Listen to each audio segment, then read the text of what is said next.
እነዚህ ሀገሮች ለምን የአህያ ስጋ ይበላሉ? አህያ ከጭነት፣ ከሸክምነት፣ ከስራ፣ ከእንግልት አልፋ በእነዚህ ሀገሮች ስጋዋ ተመራጭ እየሆነ ይገኛል። ህዝቦቻቸው የበሬ፣ የበግና የፍየል ስጋ ለምኔ በማለት በልኳንዳ ቤቶቻቸው አህያ ታርዳ ተሰቅላ ማየት የዘወትር ልማዳቸው ነው። በእነዚህ ሀገሮች ሼም፣ ሀፍረት የሚባሉ ነገሮች በጭራሽ አይታወቁም። በየዓመቱ በርካታ ሚሊዮን አህዮችን ከጭነት እያሰናከሉ ስጋቸውን በመጠቀም ከወጥ አንስቶ እስከ ጥብሳ ጥብስ ምግቦችን እያጣጣሙ ሲመገቡ ዓለም አይቶ ታዝቧቸዋል። ታዲያ በስህተት እነዚህ ሀገሮች አንድ ሰው ለእንግድነት ቢሄድ በስህተትም ወይም በማወቅ ተነግሮት ማዕዱ ላይ የአህያ ስጋ ሲቀርብለት አጣጥሞ ከመብላት ውጪ ምንም አማራጭ የለውም። ምክንያቱም የአህያ ስጋ በሀገራቱ ርካሽ በመሆኑና ሰዎቹ የበሬ፣ የበግና የፍየል ስጋዎችን ብዙም የመግዛት አቅም ስለሌላቸው ነው።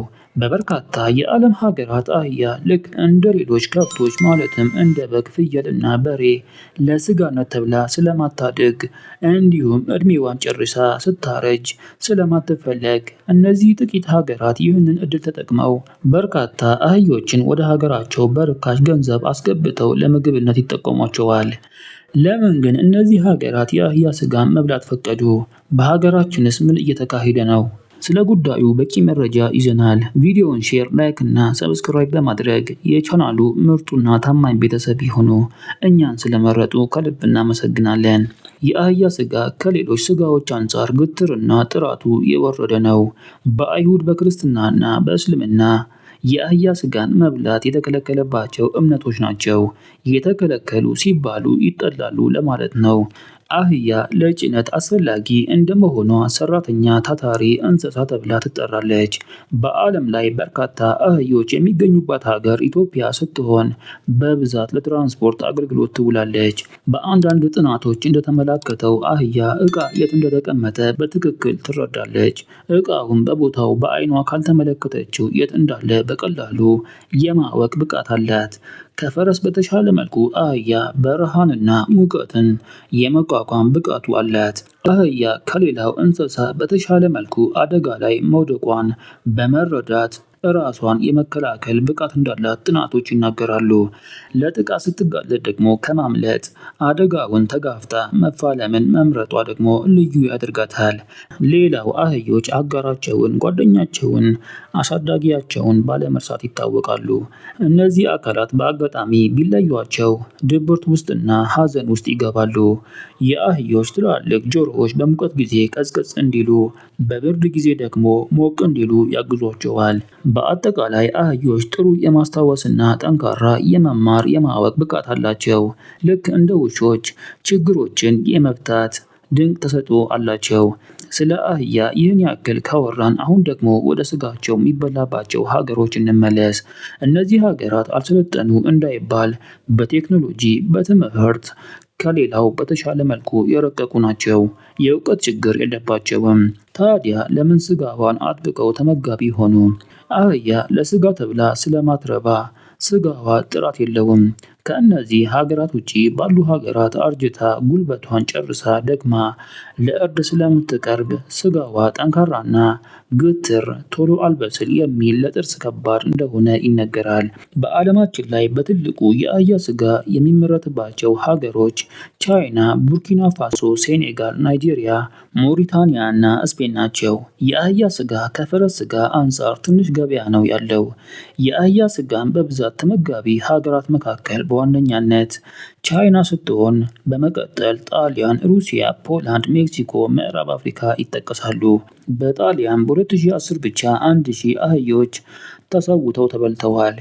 በጣሊያን በ2010 ብቻ 1000 አህዮች ተሰውተው ተበልተዋል። የጣሊያን ገጠሮች የአህያ ስጋን ከምግብነት አልፈው ለቅመማ ቅመም በመጠቀም ይታወቃሉ። በምዕራብ አፍሪካ ደግሞ አህዮች ሊሞቱ ሲሉ ሲያረጁ ተሰውተው ለምግብነት ይውላሉ። በአውሮፓ በርካታ ሀገራት አህያ ለጭነት ሳትውል ሳር እየበላች ካደገች በኋላ ስጋዋን እንደ ማጣፈጫነት ይጠቀሙበታል።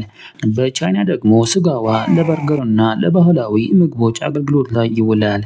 ታዲያ እነዚህ ሀገራት ለምን በአህያ ስጋ ፍቅር ወደቁ? ሌሎችስ ለምን ከለከሉ? ሌሎች ሀገራት ለጭነት ስለምትውል ስጋዋ ለምግብነት አይታሰብም። ነገር ግን በቻይና፣ በጣሊያን፣ በአውሮፓ የሚገኙ ህዝቦች አህዮቹን በተለየ እንክብካቤ ስለሚያሳድጉ ፍሬሽ ስጋ በቀላሉ የሚበስል ግትር ያልሆነ ስጋ ያገኛሉ። በቻይና የአህያ ስጋ ታሪክ እስከ 15ኛው ክፍለ ዘመን በመሻገር በሚንግ ዳይነስቲ በብዛት ስጋዋ ይሸጥ እንደነበረ ታሪክ ያስረዳል። ስጋዋ ርካሽ፣ በቀላሉ የሚገኝ ከፈረስ ስጋ ጋር ስለሚመሳሰል በህዝቦቿ ዘንድ ተመራጭ ሊሆን ችሏል። በደቡብ ፈረንሳይ ከዓለም ጦርነት በፊት በየቀኑ የአህያ ስጋ ይበላ ነበር። የአህያ ተመጋቢዎች የአህያ ስጋ በፕሮቲን የበለጸገ፣ ጥራቱን የጠበቀ ማዕድን ስላለው፣ በቫይታሚን ስለበለጸገ ለጤና ጠቃሚ በመሆኑ ምርጫቸው እንደሆነ ይናገራሉ። እነዚህ አካላት ጨምረው የአህያ ስጋ ክብደትን ለመቀነስ እንደሚረዳ ይገልጻሉ። ቻይና ከኢትዮጵያ ቀጥላ አህያ በብዛት የሚገኝባት ሀገር ነች። አንድ የእንግሊዝ ድርጅት በጥናቱ የቻይና አህዮች እየጠፉ በመሆናቸው የቻይና ባለሀብቶች አይናቸውን ወደ ኢትዮጵያ በማዞር ማረጃ ፋብሪካ በሀገሪቱ እንደከፈቱ በመረጃው ጠቁመዋል። የቻይና ድርጅቶች በቀን በኢትዮጵያ 200 አህያ ለእርድ እንደሚያቀርቡ የገለጸው መረጃው የኢትዮጵያ አህዮች ስጋ ከቻይናም አልፈው ቪየትናምን ጭምር እየመገቡ እንደሆነ አሳውቀዋል። ኢትዮጵያ አህያ ማረድን ከብዙ ተቃውሞና ክርክር በኋላ የከለከለች ሲሆን፣ ነገር ግን ሕጉ ቀድመው ሀብታቸውን ፈሰስ አድርገው የአህያ ቄራ ለከፈቱ ቻይናውያን እንደማይሰራ አሳውቃለች። አንድ የቻይና ተቋም ከኢትዮጵያ የሚረከባቸውን የአህያ ስጋዎች ወደ መድኃኒትነት እየቀየረ በኢትዮጵያ ብር በኪሎ 36,000 ብር በማስከፈል መድኃኒቱን እንደሚቸረችር ጥናቱ ጨምሮ ገልጿል። ይህ ሀብታም ድርጅት በቢሾፍቱ አህያ የሚያረቡ ገበሬዎችን ጥሩ ገንዘብ እየከፈለ በርካታ አህዮችን ለመድኃኒት ቅመማ እያዋለ ሲሆን፣ መድኃኒቶቹ ከቻይና አልፈው በዓለም በአንደኛነት ተመራጭ እየሆኑ ይገኛሉ። ድርጅቱ የቢሾፍቱ አህዮች አልበቃ ብሎት አሁን ላይ ኦሞ ድረስ በመጓዝ የአህያ ቄራ ለመክፈት አንድ ሐሙስ እንደቀረው እየገለጸ ይገኛል። በኢትዮጵያ የአህያ ስጋ የተወገዘ ሲሆን፣ ነገር ግን ለቻይና አህዮቿ በረከት እየሆኑ ይገኛሉ። እሺ ተመልካቾቼ፣ ለዛሬ የነበረኝ መረጃ ይህን ይመስል ነበር። ቻናሉ የእናንተ በመሆኑ ቪዲዮውን በተመለከተ ያሻችሁን አስተያየት ኮመንት ላይ አስቀምጡ። ቪዲዮውን ሼር፣ ሰብስክራይብ እና ላይክ በማድረግ የቻናሉ ቤተሰብ ይሁኑ። ቻው፣ አመሰግናለሁ።